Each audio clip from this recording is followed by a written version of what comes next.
Section 1. Good morning. I'd like to open a bank account, please. Certainly. If you'd like to take a seat, I'll just get some details from you. It won't take long. Thanks. Is it a current account or a deposit account you wanted? A current account? Right. I've got the application form here then. We have different types. I see you've got our leaflet there. I've decided on the one called Select. Right, that's fine. So, first of all, can I have your full name, please? Yes, it's Peter Hennis. That's P-I-E-T-E-R.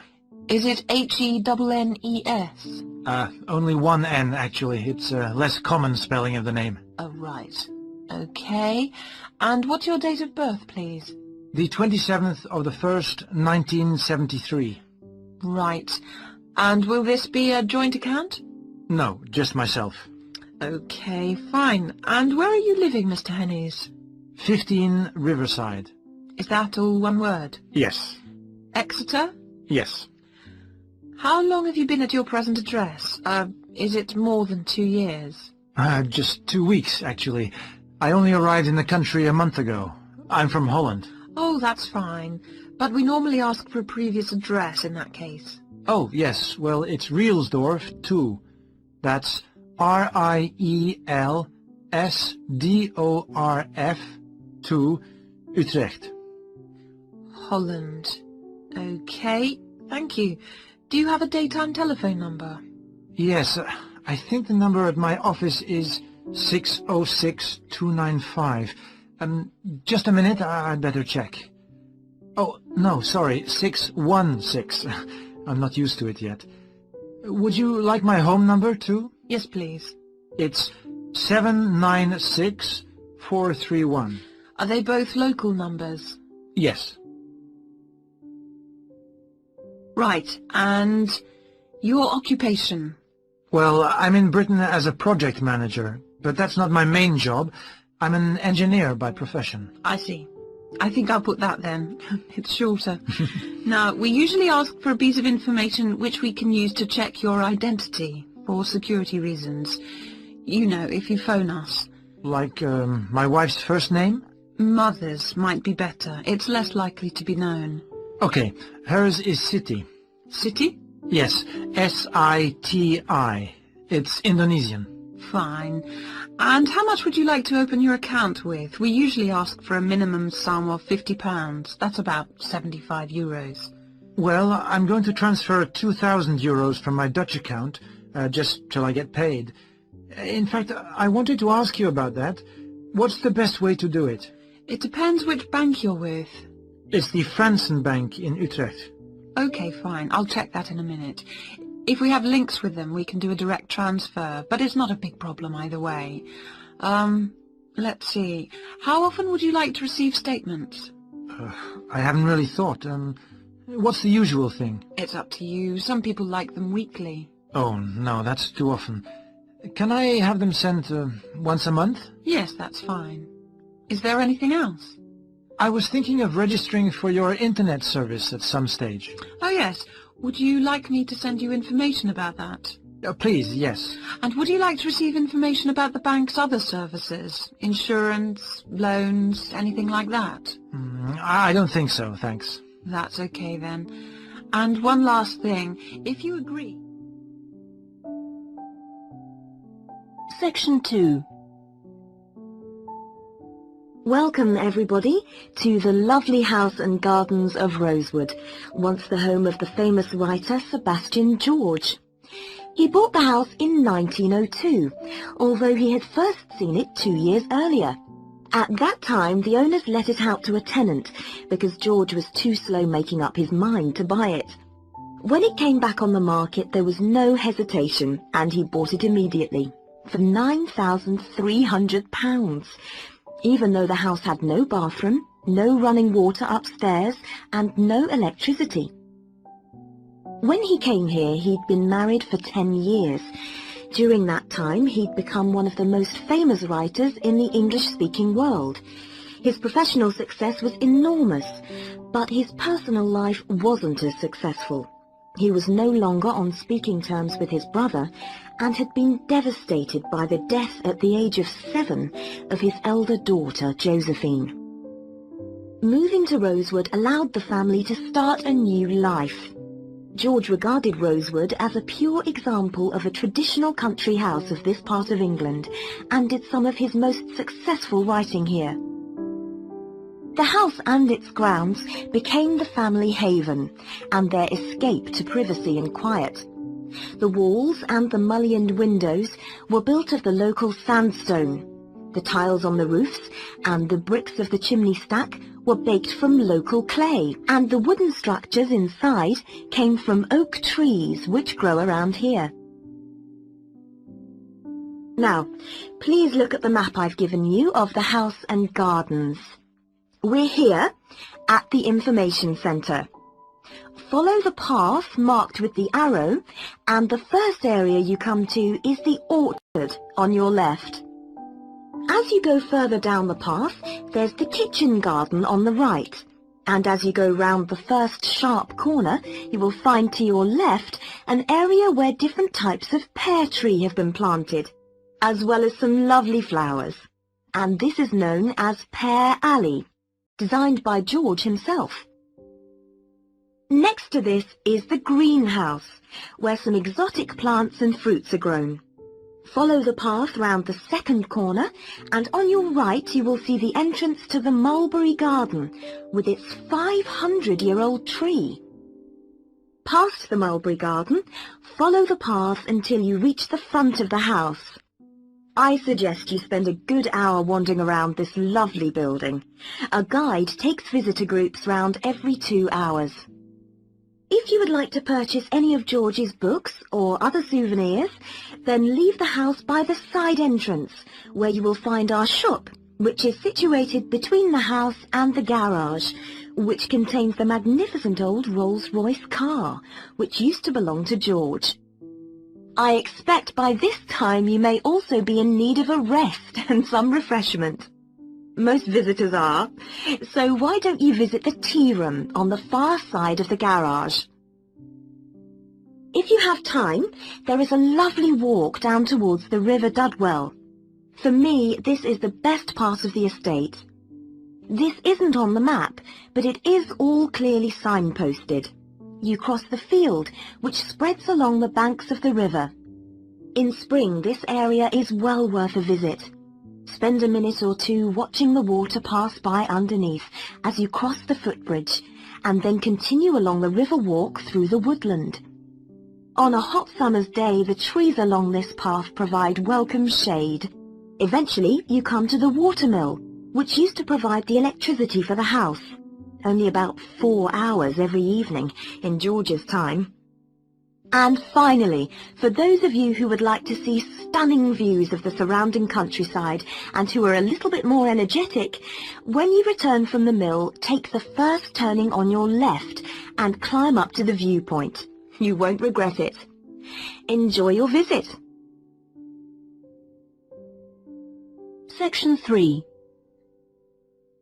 Lucy, we really need to get working on this marketing assignment. We've only got 5 weeks left to the end of term to design it, carry it out, and then write up the results. Sure. Well, let's get started right now. Let's go over the instructions. What exactly do we have to do? Well, it says here we have to look at one area of the entertainment industry. There's a list of the different types. What are they? Music, cinema, theatre, sport, and eating out. Is that all? Looks like it. So we choose one branch of the industry, and then we look at how 2 different groups of people use it. Is that right? Yes. And do we have to use any particular method to get our data? Can we mail out a questionnaire or do face-to-face interviews, or maybe even observations? Well, actually, it looks like we don't have a choice. We have to do telephone interviews. Okay, so at least we don't have to waste time deciding between the different methods. Yeah, that's right. Oh, and the other requirement is the number of interviewees. Not too many, I hope. 10? 20? Well, we have to do 2 groups, remember, and it looks like we have to interview 15 for each group. That's 30 altogether then. It's going to take ages. Yes, but remember we're working on this together, so we'll only have to do 15 each. Okay, so those are all the requirements? Yes, looks like it. So, first, which area are we going to choose? My preference would be cinema, since that's where I spend most of my money. I don't think that's such a good idea. I don't think there are huge differences in the market there. I mean, you get young and old, male and female, rich and poor, all going to the same movies. Yeah, maybe you're right.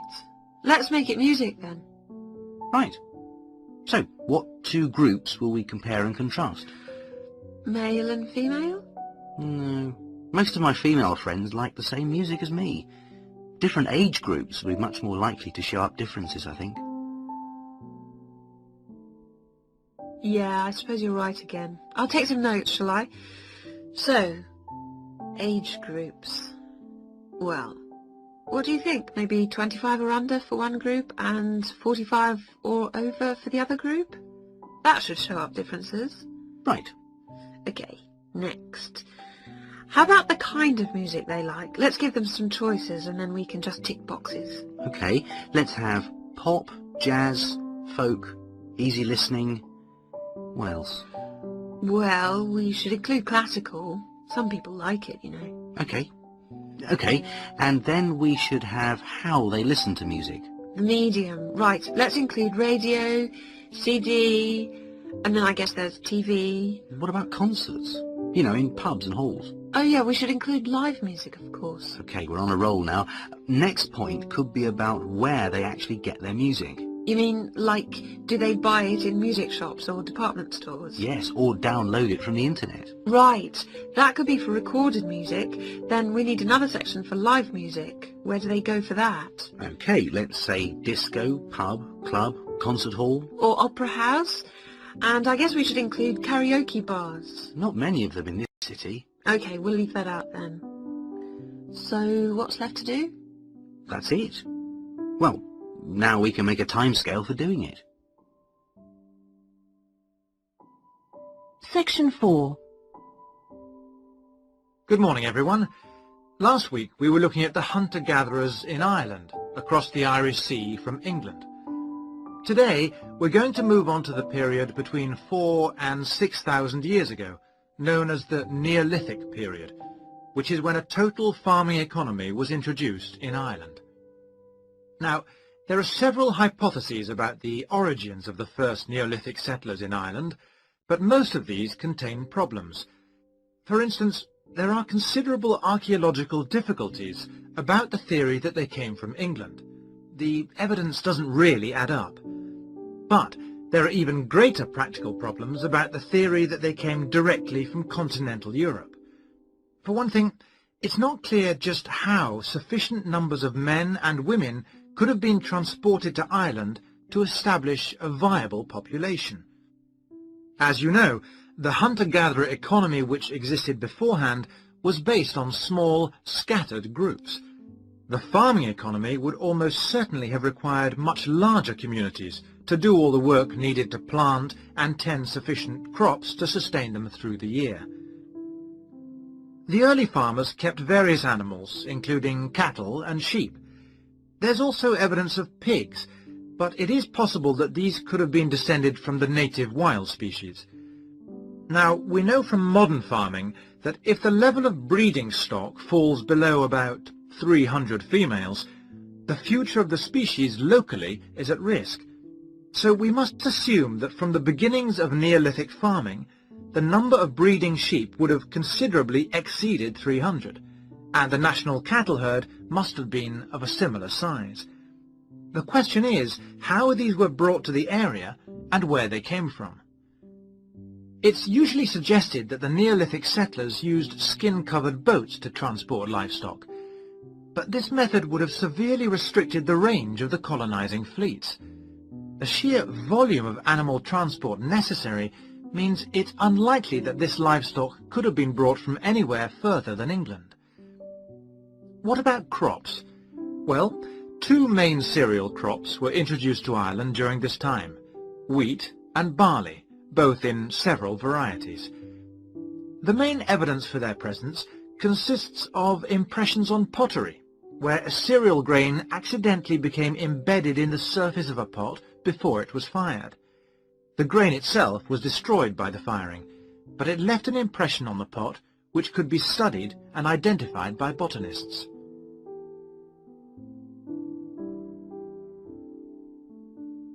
Let's turn our attention now to the farming technology available at that time.